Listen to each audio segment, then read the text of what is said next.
biyain na ng imong bisyo, makadaot na sa imong kinabuhi. Tingalig nakadawat na taog ingon ani nga tambag gikan sa ubang tao, which is true.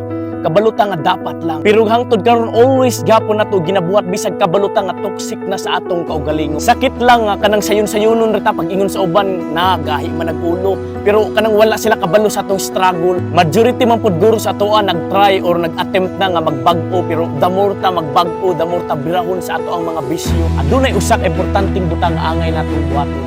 Kabantay ka ng hugason, inig magabi once di gani na mahugasan hangtod magbuntag, lisod na kayo na hugasan, manggahi ang makanon, unya lisod na kayo tangtangon, pero once i-change ni mong environment, ibutang ni mo na ihumol sa tubig na binag-init, mahumok na og sayon na lang kayo tangtangon.